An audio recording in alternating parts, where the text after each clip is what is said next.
जाएंगे, अब ज्वाइन कर लेंगे।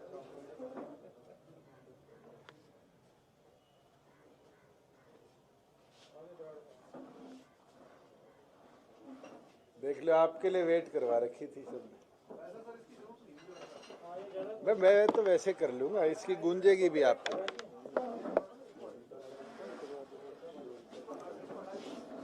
ये तो बंद है, पड़ा रहेगा।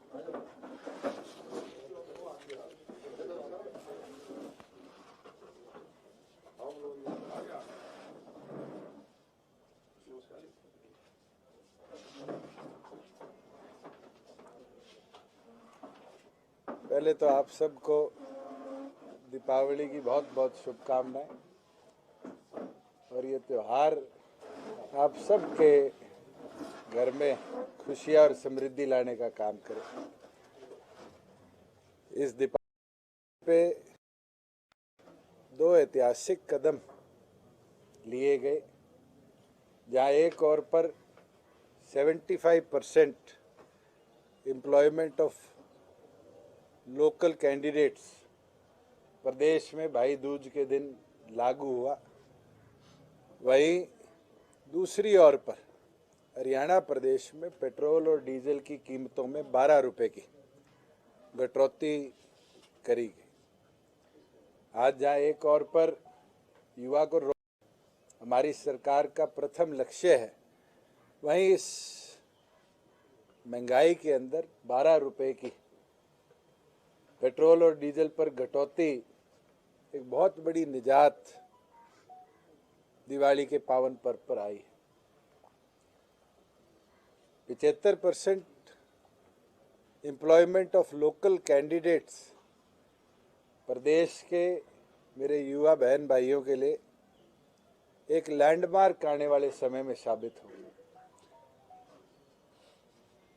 एक्ट इन फोर्स है। तमाम अब जितनी प्राइवेट कंपनीज हैं, पार्टनरशिप कंपनीज हैं, जितनी हमारे यहाँ ट्रस्ट एंड सोसाइटीज़ हैं, इस एक्ट के माध्यम से तमाम लोगों को अब हरियाणा उद्यम मेमोरेंडम, जो हमारा हम पोर्टल है, उसके ऊपर 15 जनवरी तक अपनी तमाम एम्प्लॉयमेंट की डिटेल्स को अपडेट करना पड़ेगा। जब हमने हम पोर्टल बनाया था, उस दिन से लेकर आज तक 16,000 के आसपास कंपनीज ने अपना डिटेल हम पोर्टल पर अपलोड करी है।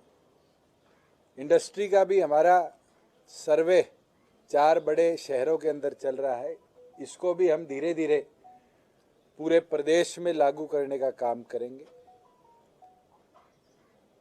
और साथ में अब एक थ्रस्ट के साथ इंडस्ट्री के साथ कोलैबोरेट कर HUM पे रजिस्ट्रेशन साथ की साथ करंट एम्प्लॉयमेंट की और इन फ्यूचर जो नए अवसर आएंगे उसकी भी हम अपलोड करवाने का काम करेंगे। कई साथियों के कन्फ्यूजन थी,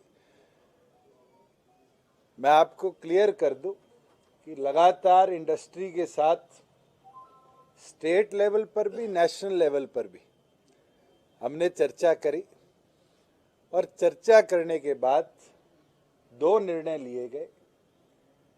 पहला कि कोई नया स्टार्टअप है जो हमारे प्रदेश में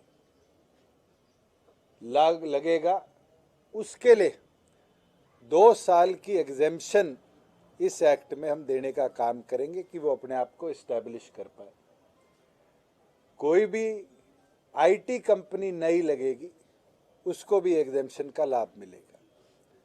उसके साथ हमारे जो सीमा 50,000 की थी, निरंतर इंडस्ट्री से भी और गवर्नमेंट के भी जो टेक्निकल जॉब्स हैं, जैसे जूनियर इंजीनियर का जॉब है, वो टेक्निकल जॉब के तौर पर माना जाता है, उसको देखते हुए, उसके पे ग्रेड को देखते हुए ये निर्णय लिया गया कि इस एक्ट की इन्फोर्समेंट के साथ साथ उस 50,000 की सैलरी सीमा को घटाकर 30,000 रुपये किया जाएगा। कई लोगों के ये डर है कि इसके अंदर ऑफिसर मॉनिटरिंग कौन करेगा। एक्ट में क्लियरली मार्क्ड है कि इस एक्ट के अंदर जो भी इंडस्ट्री आएगी उसकी मॉनिटरिंग क्लास 1 अफसर से ऊपर का और डिस्ट्रिक्ट लेवल पर डिप्टी कमिश्नर इसकी अथॉरिटी होगी। और अगर डिप्टी कमिश्नर के ऑर्डर के विरुद्ध किसी ने भी अपील करनी है तो स्टेट लेवल पर लेवल कमिश्नर इसकी रिव्यूइंग अथॉरिटी होगी। एक्ट में क्लैरिफाई किया गया है कि कोई भी ऐसी अपील है, कोई भी किसी इंडस्ट्री को ऐसा लगता है कि ऑर्डर एडवर्स है, तो 15 दिन के अंदर अंदर रिव्यूइंग अथॉरिटी को अपना फैसला इस एक्ट के अंदर देना पड़ेगा। लेबर कमिश्नर के पास स्टेट लेवल पर। मैं आपको एक चीज और बताना चाहूंगा कि इस एक्ट के अंदर कोई भी व्यक्ति अगर अपने आप को रजिस्टर करता है और रजिस्टर करने के बाद उसको एम्प्लॉयमेंट उस स्किल लेवल की हम नहीं दे सकते, तो बड़ा क्लियरली डिमार्केटेड है कि 1 साल तक की एग्जेम्पशन टेक्निकल और स्किल्ड जॉब के लिए डिपार्टमेंट डिस्ट्रिक्ट लेवल पर डिप्टी कमिश्नर के अप्रूवल के साथ साथ दे सकता है। कोई भी ऐसी एग्जेम्पशन दी जाएगी वो एग्जेम्पशन 1 साल तक के लिए वैलिड होगी। मैं आपको एक चीज और बताना चाहूँ कि कोई भी छोटा रोजगार है वो इस एक्ट के अंदर एग्जेम्प्टेड है। कृषि से जुड़े जितने कार्य हैं वो इस एक्ट के अंदर एग्जेम्प्टेड है। और समय समय पर जब भी कोई इस तरह की ऑब्जेक्शंस आएंगी उसको हम टाइम टू टाइम क्लैरिफाई करते रहेंगे। डेजिग्नेटेड टीम इसकी मॉनिटरिंग की बनाई जाएगी जो डे टू डे मॉनिटरिंग कर किसी भी एम्प्लॉयर के लिए अगर कहीं कोई दुविधा आती है, कोई अड़चन आती है, तो समय समय पर उसको क्लैरिफाई करने का काम करे। साथ में जहाँ एम्प्लॉयज़ की बात है, निरंतर स्किल विभाग, रोजगार विभाग, हायर एजुकेशन और जितने हमारे ITIs पॉलिटेक्निक्स हैं, इनको अब डे टू डे कोलैबोरेशन के साथ हम अपग्रेड करने का काम करेंगे, जिससे जो प्रदेश में स्किल सेट है उसको भी टाइमली हम और इम्प्रूव कर पाएँ और एक्सेल करा पाए कि क्वालिटी एम्प्लॉयर को क्वालिटी एम्प्लॉय समय समय पर हम प्रदेश में दे पाए। कई लोगों के लिए ये सवाल भी था जिसको हमने कई बार पहले भी क्लैरिफाई किया है कि लोकल एम्प्लॉय किसको कहा जाएगा। पिछले महीनों में सरकार द्वारा निर्णय लिया गया है कि प्रदेश में जो भी व्यक्ति 5 साल से ज़्यादा से रह रहा है उसका हरियाणा प्रदेश का डोमिसाइल बनेगा और वो तमाम लोग इसके अंदर कवर होंगे, जिससे जो लोग हमारे यहाँ पर आए हैं, रह रहे हैं, उनको भी 5 साल के बाद बराबर हिस्सेदारी इसके अंदर मिलेगी। कई लोगों के ये डर है कि जी हमारा रोजगार छिन जाएगा। इस एक्ट में क्लियर प्रोविजन है कि एम्प्लॉयर द्वारा हम पोर्टल पर जिसको भी एम्प्लॉय दिखाया गया है, चाहे वो कॉन्ट्रैक्चुअल हो चाहे वो परमानेंट हो, अगर उसको वो रिटेन करता है तो वो उसकी एग्जिस्टिंग एम्प्लॉयमेंट के तौर पर ही गिना जाएगा, ना कि नई एम्प्लॉयमेंट के द्वारा। अगर हरियाणा के किसी प्लांट से दूसरे प्लांट में कोई एम्प्लॉय ट्रांसफ़र होता है तो वो भी इस एक्ट के अंदर ऑलरेडी एग्जिस्टिंग एम्प्लॉय के तौर पर काउंट होगा। मैं एक चीज़ विश्वास के साथ कहना चाहूँगा कि निरंतर जितने हमारे बड़े चेंबर्स हैं, फेडरेशंस हैं, उनसे भी हमारी चर्चा हुई है। जितनी इंडस्ट्रीज़ हैं डिस्ट्रिक्ट वाइज उनसे भी चर्चा हुई है और उन सब से चर्चा के बाद हमने एक्ट को विधानसभा में ले जाने का काम किया था। और एक्ट के इम्प्लीमेंटेशन के बाद जहां उनके और संशय थे उसको भी हमने समय के साथ हटाने का काम किया है। और निरंतर हमारा प्रयास है कि हम बड़े तरीके से हमारे जो युवा पढ़े लिखे बहन और भाई प्रदेश के हैं मेरे, उनके हाथ में सक्षम अच्छा रोजगार देने का काम करें। साथ में अब हम आने वाले दिनों में एमएसएमई के लिए एक योजना लेकर आएंगे जहां ब्लॉक लेवल पर छोटे एमएसएमई इंडस्ट्रियल पार्क हम लगाएं, जिसमें ज़्यादा से ज़्यादा लोकल प्रोडक्शन भी बढ़े, लोकल एम्प्लॉयमेंट भी हो और हरियाणा की चीज़ को हम हरियाणा से बाहर भेजने का मौका दें।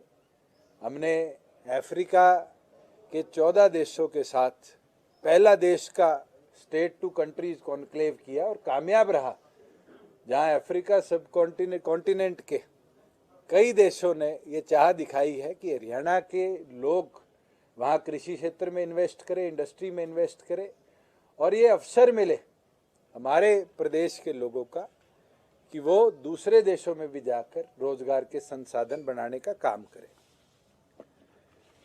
एक, क्योंकि प्रोक्योरमेंट साथ की साथ चल रही है, हमने दिवाली से लेकर कल तक प्रोक्योरमेंट को रोक लगाई थी। पिछले वर्ष 2 नवंबर तक हमारे प्रदेश में 50,30,000 मेट्रिक टन पैडी की प्रोक्योरमेंट हुई। हमने इस साल मंडी व्यवस्था भी, किसान को बुलाने की व्यवस्था भी साथ की साथ और बेहतरीन बनाने का काम किया और उसका नतीजा है कि पिछले साल से भी 1.25 लाख मेट्रिक टन ज़्यादा 51,50,000 मेट्रिक टन 2 नवंबर तक हमारे पास आई है। हमने सारे डिप्टी कमिश्नर से रिकॉर्ड मंगवाया है। आज से प्रोक्योरमेंट दोबारा शुरू होगी और हमारा टारगेट है कि 15 नवंबर तक हरियाणा प्रदेश के तमाम जो हमारे 16 जिले जहाँ पैडी की प्रोक्योरमेंट होती है उसके अंदर हम किसान के एक एक दाने को प्रोक्योर कर कर उसकी भी पूरी भरपाई पैसे की उसके खाते में कर दे। मैं आपके साथ साझा करता हूँ कि हमारी एजेंसीज ने अब तक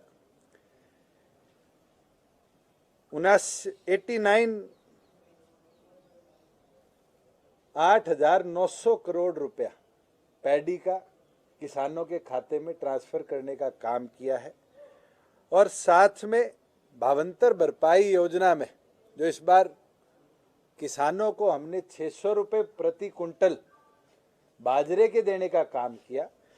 लगभग तमाम किसानों के खाते में डीबीटी कर 394 करोड़ रुपया हमने किसानों के खाते में ट्रांसफ़र करने का काम किया है। और ये पहली बार हुआ है कि किसान का अगर आई फॉर्म 3 बजे के पहले कटा तो 5 बजे तक उसके खाते में भी हमने पैसा पहुंचवाने का काम किया और प्रदेश भर के अंदर इसका बेहद लाभ हमारे फार्मर्स को मिला है। इस वर्ष बेमौसम बारिश के कारण कई जगहों पर फसलों का नुकसान हुआ है और पिछले दिनों भी जो अनसीजन रेनफॉल हुई उससे सरसों की भी जहाँ बिजाई हुई थी उसके अंदर भी नुकसान हुआ। प्रदेश में 2015 में मुआवजा राशि का रिव्यू किया गया था, जहाँ पहले मुआवजा 3500 रुपये था और 4,000 रुपये था। पैडी का, वीट का, कॉटन का, शुगर केन का तो 4,000 था और सारी क्रॉप्स का 3500 था। इसको 2015 में रिवाइज किया गया और 3 कैटेगरीज के अंदर बनाया गया, 25 से 50, 50 से 75 और 75% से ज़्यादा नुकसान की। और हाईएस्ट राशि जो मिलती थी वो पैडी, कॉटन, शुगर केन की 12,000 थी और सरसों, बाजरा, अदर क्रॉप्स की 10,000 रुपये प्रति एकड़ थी।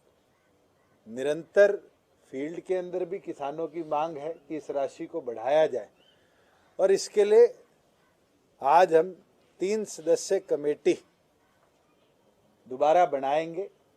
एमएसपी को देखते हुए, किसान की लागत को देखते हुए और प्रदेशों में कहाँ कहाँ हमारे से अगर कोई मैचिंग है उसको देखते हुए मुआवजा राशि को चाहे हमें 15,000 16,000 जितना भी बढ़ाना पड़े, अगर किसी किसान की फसल को नुकसान होता है तो इसको with in a weeks time हम इंक्रीज कर कर जो अब फसलों के नुकसान हुआ है उसका लाभ किसान को देने का पूरी तौर पर।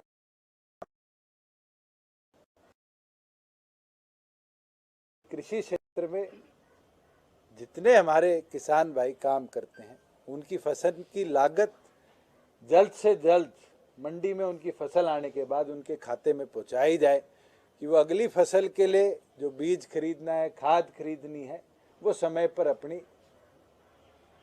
खरीद कर कर अपनी बिजाई को शुरू कर पाए कि जो हमारी एग्रीकल्चर जीडीपी है प्रदेश के अंदर वो इम्पैक्ट ना हो, वो इंक्रीज हो। अब कोई आपके सवाल? जो आपका जो तमाम हर्डल्स के बाद ये कानून पास हुआ, का टारगेट क्या लेके चल रहे हैं? आप लोगों ने भी कोई रिसर्च की होगी, कितनी नौकरियां हैं और सीधा डायरेक्ट बेनिफिट हरियाणा वासियों को 2022 तक मिल सकता है? मैं तो इतना बोल सकता हूं कि हमारा टारगेट ये है कि अगर प्रदेश के अंदर 10 लाख नए रोजगार आते हैं तो 7,50,000 रोजगार जो हमारे 30,000 की सैलरी से नीचे के हैं वो प्रदेश के लोकल कैंडिडेट्स को मिले। टारगेट यही है कि कोई भी रोजगार नया आएगा उसमें 3/4 जो हिस्सेदारी है वो हरियाणा प्रदेश के पढ़े लिखे शिक्षित युवा लड़कों और लड़कियों को मिले। सर, इंडस्ट्री के लिए कब तक डिसाइड कर लेंगे? आपने कहा सर्वे चल रहा है, लेकिन कितना टाइम लगेगा? नहीं, इंडस्ट्री को खुद रजिस्टर करना पड़ेगा। पैरेलली हमारा भी सर्वे चल रहा है कि कितनी ऐसी इंडस्ट्रीज प्रदेश में है। जैसे फरीदाबाद का सर्वे हुआ, उस सर्वे के अंदर कई ऐसी इंडस्ट्रीज सामने आई जो आज तक कभी रजिस्टर्ड ही नहीं थी, मगर हमने रजिस्टर करवाने का काम किया। अभी यमुनानगर का सर्वे चल रहा है, अभी रोहतक का सर्वे चल रहा है और अम्बाला का सर्वे चल रहा है। और हमारा प्रयास है गुड़गांव के साथ मानेसर, आज हमारा बावल रेवाड़ी का क्षेत्र, आज झज्जर, आज पानीपत, सोनीपत, ये इंडस्ट्रियल हब बन चुके हैं। इनका भी जल्द से जल्द हम सर्वे कराएं। मगर हम पोर्टल 1 वर्ष पहले पूरे प्रदेश की तमाम इंडस्ट्री के लिए हमने खोल दिया था और उसके अंदर भी इंडिपेंडेंटली 16,000 से ऊपर इंडस्ट्री ने अपने आप को रजिस्टर कराने का काम किया। जी, आपने कई बदलाव किए। एक ये जिला वाइज क्या रहेगा? पहले आपने कहा था कि एक जिले से 10 जो कर्मचारी हैं वही रखे जा सकेंगे, और दूसरा सवाल इससे जुड़ा हुआ, जो आय सीमा आपने घटा दी 50 से 30,000 की, इससे तो फिर बहुत सारे जो जॉब अपॉर्चुनिटी चले जाएंगे। पहली चीज कि किसी एम्प्लॉयर के ऊपर ये दबाव नहीं है कि आपने एक जिले के ही सारे 75% एम्प्लॉयज लेने हैं। हमने एम्प्लॉयर पे छोड़ा है कि अगर वो रिस्ट्रिक्ट करना चाहे तो वो किसी भी डिस्ट्रिक्ट के अगर युवा ज़्यादा अप्लाई करते हैं तो वो उनको 10% पे अपनी इच्छा से रिस्ट्रिक्ट कर सकता है। अगर एप्लीकेंट्स हैं, हम तो उम्मीद करते हैं कि 75 नहीं 100% ही लोकल एम्प्लॉयमेंट बनती रहे। हम अपने युवा साथियों को उस लेवल पर स्किल कर पाए कि वो जाकर प्रत्येक रोजगार में अपनी हिस्सेदारी सुनिश्चित कर पाए। मगर पिछले वर्षों में एक ऐसी ग्लास सीलिंग हमने देखी है, चाहे वो हीरो होंडा के अंदर 2008 में जो तोड़फोड़ हुई थी, चाहे मारुति के अंदर 2009 में जो घटना हुई थी, कि बड़ी कंपनीज ने धीरे धीरे कर कर एक ग्लास सीलिंग अंग्रेजी में कहते हैं, पर्दा लगा दिया था कि एप्लीकेंट कुछ भी लेकर, किसी क्वालिफिकेशन को भी लेकर आए, अगर वो लोकल था तो कहीं ना कहीं उस पर प्रतिबंध था। इससे वो अपॉर्चुनिटी पढ़े लिखे युवा को मिलेगी कि वो जाकर अपनी हिस्सेदारी को सुनिश्चित कर पाए। सैलरी सीमा, क्योंकि टेक्निकल जॉब हरियाणा प्रदेश के जूनियर इंजीनियर का जो है वो 31,000 उसकी ग्रॉस सैलरी है अगर वो फर्स्ट टाइम एम्प्लॉय होता है। आज की मार्केट डिमांड को देखते हुए हमने उससे भी और बड़ी जितनी हमारे इंडस्ट्री हैं उनसे भी, एमएसएमई से भी चर्चा करते हुए ये किया कि टेक्निकल जॉब्स क्योंकि एक स्पेसिफिक स्किल सेट का है, उसको ओवरऑल एग्जाम्पशन देने की बजाय हम अपने बेसिक पे स्ट्रक्चर को 30,000 पर लेकर आए कि एटलीस्ट जो नॉन टेक्निकल जॉब्स हैं, जैसे आपके क्लर्क का है, स्टेनोग्राफर का है, कंप्यूटर ऑपरेटर का है, हर इस प्रकार के जॉब में हम अपने कैंडिडेट्स को 3/4 एम्प्लॉयमेंट में अपॉर्चुनिटी दिलवा पाए। दुष्यंत जी, 3 सदस्यीय कमेटी जो का गठन कर रहे हैं आप, उसमें कौन कौन से सदस्य होंगे? हमारे FCRs होंगे जो डिस्ट्रिक्ट लेवल की रिपोर्ट को रिव्यू करके अपना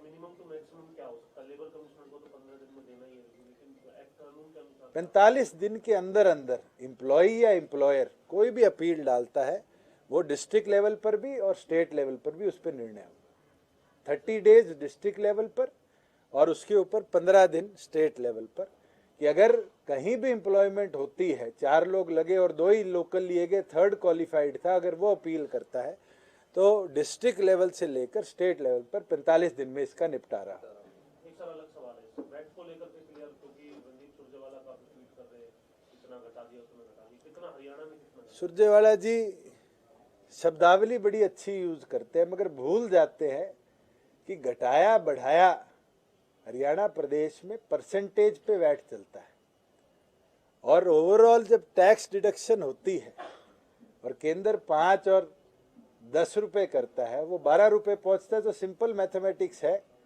कि उसका इम्पैक्ट जो प्रदेश पे आता है, वो आज के दिन जब हमने 12 रुपए को दोनों को बराबर कर कर इशू किया है, तो लगभग 250 करोड़ रुपए हमारे एक्सचेकर पर आया है। मैं 250 करोड़ को पर लीटर मल्टीप्लाई करूं और उसका इम्पैक्ट निकाल कर देखूं, तो फिर 7 रुपए और 2 रुपए ही आता है। वो शायद जब प्रदेश में मंत्री रहे तो कभी उनने एक्साइज नहीं देखा कि उनको ये नंबर्स पता। हमारे यहाँ पर सेंटर की तरह कोई फिक्स ड्यूटी स्ट्रक्चर नहीं है कि केंद्र 2 रुपए 4 रुपए, हम परसेंटाइल पे चलते हैं और हमें परसेंटेज कम करनी पड़ी, चाहे वो 1.8% और 1.6% करनी पड़ी। अगर हमने 1.6 और 1.8% कम करी है तो उसका आमजन को लाभ 7 रुपए और 2 रुपए, जो कि कुल मिलाकर 12 रुपए प्रति लीटर केंद्र और प्रदेश सरकार ने मिलकर लाभ दिया। डीजल पे और भी कोई प्रस्तावित है, स्टेट गवर्नमेंट कर सकती है और भी कम? आज के दिन तो जो निर्णय केंद्र ने लिया, उसके बाद प्रदेश में हमने तुरंत ये निर्णय लिया कि उसका ज्यादा से ज्यादा लाभ दिया जाए। एक निर्णय जो कैबिनेट में लिया गया था कि जो एविएशन हम हिसार में हैं उसको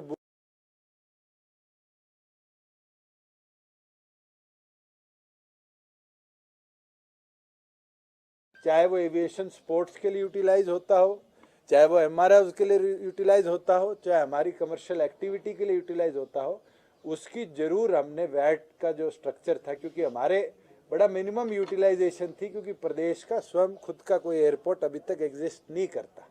हमारे रनवेज तो हैं, हिसार हमारा पहला हब बनेगा, तो उसको एक बूस्ट मिले, उसको हमने 21% से घटाकर 1% पे लाने का काम किया कि नए लोग हरियाणा के।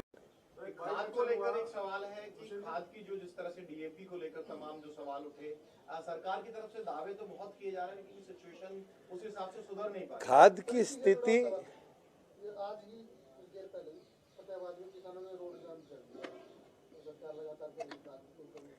मैं आपको एक चीज जरूर स्पष्ट करना चाहूंगा, खाद की कमी कोई पहली बार नहीं आई। खाद की कमी ना आज के दिन प्रदेश में है। ऐसे जिलों के अंदर खाद हमने प्रायोरिटी पे भेजी जहां सरसों की बुआई हुई, जो कि हमारे 8 जिले हैं। और क्योंकि वीट की सोइंग जो है, बिजाई जो है, वो अब शुरू होगी। अगेती की तो जरूर लोगों ने कर दी, मगर पिछेती तो पंजाब में तो दिसंबर मिड तक भी चलती है। उसको देखते हुए हमने बैलेंस किया कि प्रायोरिटी उन जिलों में दी जाए जहां मस्टर्ड सोइंग है, क्योंकि इस बार बारिश ज्यादा हुई, लोगों ने मस्टर्ड की बुआई भी इस बार प्रायोरिटी पे अर्ली डेज में करी, क्योंकि उनको पानी नहीं लगाना पड़ा। और उसके साथ साथ जहां अगर 1 बैग DAP की जरूरत थी, तो लोगों ने अपनी पूरी क्रॉप में जितना यूटिलाइज होना है उसको स्टॉक करने का, उठाने का काम किया। जिसके बाद जो रैक्स हमारे जींद में डिलीवर होने थे, कैथल में डिलीवर होने थे, उनको हमने उन डिस्ट्रिक्ट्स की ओर डाइवर्ट किया जहां प्रायोरिटी पे डिमांड थी। धीरे धीरे, क्योंकि अब वीट के लिए भी DAP की डिमांड आ रही है, आज हम उन जिलों की ओर भी हमारे रैक्स डाइवर्ट कर रहे हैं। जो शेड्यूल हमने केंद्र को लिखकर दिया था और जब जब डिमांड हमने अप्राइज करी थी, क्योंकि पूरे देश भर के अंदर उनको सप्लाई करनी पड़ती है, जो डिलेज आए थे केंद्र ने उनको भी सुधारने का काम किया है। और मैं मानता हूं कि अगले 2 से 4 दिन के अंदर अंदर जितनी मात्रा में हमें डीएपी की, यूरिया की, एसएसपी की, एनएपी की जहाँ जहाँ डिमांड है उसकी पूरी भरपाई हम कर पाएंगे कि वीट सोइंग के टाइम पे कहीं भी इस तरह की किल्लत हमें देखने को ना मिले। और आपके माध्यम से ये रिक्वेस्ट भी मैं करना चाहूँगा कि जितनी डिमांड आपके आज प्रोडक्शन के लिए दिखती है उसको फार्मर भी अगर सेग्रीगेट कर कर परचेज करे तो कहीं ना कहीं ये समस्या से पूरे प्रदेश को निजात दूसरे जी बाई इलेक्शन का रिजल्ट आया है अभी 3 पार्टी आप इकट्ठा थे लेकिन फिर भी एमएन चौटाला को हरा नहीं सके और आज वो जा रहे शपथ लेने ट्रैक्टर पर। जो इलाहाबाद का रिजल्ट आया है, मैं ये मानता हूं कि हमारे तमाम कार्यकर्ताओं की, जननायक जनता पार्टी की, भारतीय जनता पार्टी की एक जीत है कि लगभग 60,000 वोट हमारे कैंडिडेट ने वहां लेने का काम किया। और ऐसी स्थिति में जहां लोग किसान आंदोलन की बात करते थे, घुसने ना देने की बात करते थे, हमारे साथियों ने घर घर जाकर वोटों की अपील करी। अगर इम्पैक्ट इसका नेगेटिव होता और ये होता कि हमारा कैंडिडेट कमजोर पड़ा तो फिर 60 नहीं 6,000 वोटों पे हमारा कैंडिडेट होता या उसकी वो होती। तो इतना जरूर बोलना चाहूँगा कि हमारे साथियों ने बड़ी अच्छे तरीके से मेहनत करी और जो लोग जीते हैं वो अपनी जीत कैसे बना रहे हैं तो आप सबको पता है। मैं जाऊंगा नहीं, 30,000 से जीतूंगा, इस तरह के दावे करने वाले व्यक्ति को 12,000 वोटों की जीत जनरल इलेक्शन में मिली और बाई इलेक्शन में वो जीत 6500-6700 तक पहुंची। इसका मतलब तमाम साथियों ने जो जोर लगाया उसका नतीजा है कि हम उस मार्जिन को घटा पाए। बिल्कुल कांग्रेस को मंथन करना चाहिए, जिस कांग्रेस के इतने बड़ी मात्रा में वोट पिछली बार आए थे, इस बार उसका ड्यूज भी वो नहीं बचा पाई जमानत। मैं तो जरूर इतना बोल सकता हूं कि ये कार्यकर्ताओं की मेहनत थी जिसका नतीजा इतना पॉजिटिव इलाहाबाद के अंदर। सर बार बार भी ये कह रहे हैं कि टिकरी बॉर्डर जाएंगे, सिंगू बॉर्डर जाएंगे, किसानों ने दोबारा कहा तो दोबारा इस्तीफा दे देंगे। तो इस्तीफा मजाक बना लिया। आज के दिन चुनाव लड़ना, चुनाव जीतना एक रिस्पॉन्सिबिलिटी है हर उस सिटीजन के लिए जो उस कॉन्स्टिट्यूएंसी का वोटर है। और कहीं ना कहीं इस तरह की बात करनी चाहता है, जो मैं आज से नहीं 3 साल से कह रहा हूं कि वो एक नॉन सीरियस पॉलिटिशियन है। आपने तारीफ तो की अपनी वोटिंग को लेकर, लेकिन इसका दूसरा पक्ष राजनीतिक तौर पर देखा जाए तो सरकार थी, जेजेपी थी और अलोपा भी उसके साथ थी, रणजीत सिंह चौटाला जी भी उसके साथ थे, उसके बावजूद भी किला तो अभेद रहा। गढ़ किले कमजोर तो हुए, आप तो कह रहे अभेद रहा, मगर 12,000 से 6,500 पे आ गए। और ये तो समय की बात है, तो 6,500 भी गिरने का काम करेंगे। सरकार को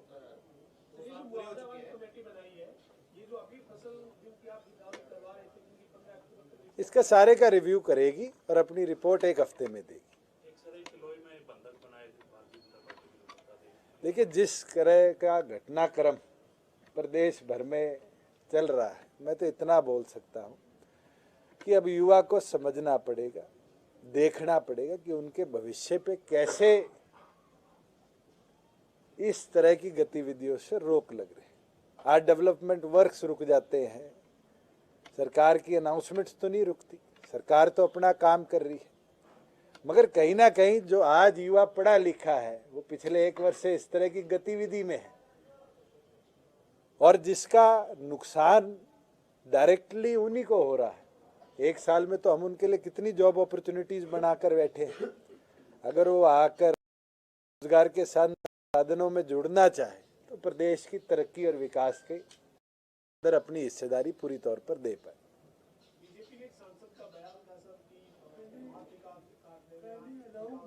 बस जो बयान दिया गया किस संदर्भ में दिया गया वो तो मुझे पता नहीं, मगर शब्दावली आदमी को खुद बड़ी सोच समझकर चयन करनी पड़ती है।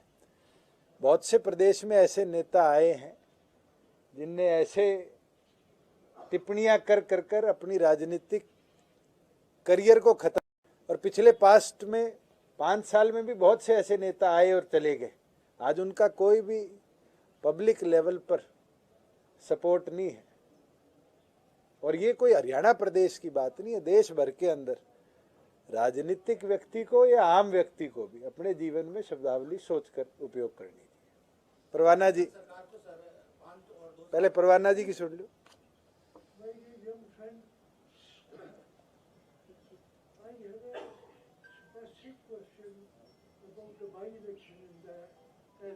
जी, मेरा क्वेश्चन ये है कि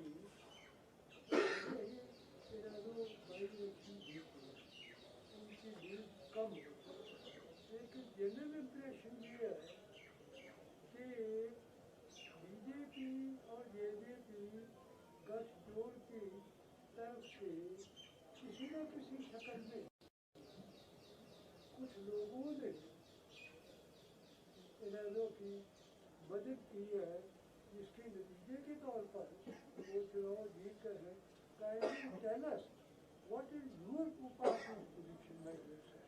परवाना जी, चुनाव इनेलो जीती हो, दिल तो हमारे साथियों ने जीतने का काम किया है, जिस तरह की मेहनत करी। और जहां आप इस तरह की बात कह रहे हैं कि किसी ने मदद करी, किसने साथ दिया, मैं तो पूरी तौर पे इसको खारिज करता हूं। हमारे एक एक साथी ने दिन रात एक कर कर मेहनत करी, और आज उसका नतीजा है कि जिस सीट पर पिछली बार 45,000 वोट आए थे, इस बार वो 60,000 टच हुए।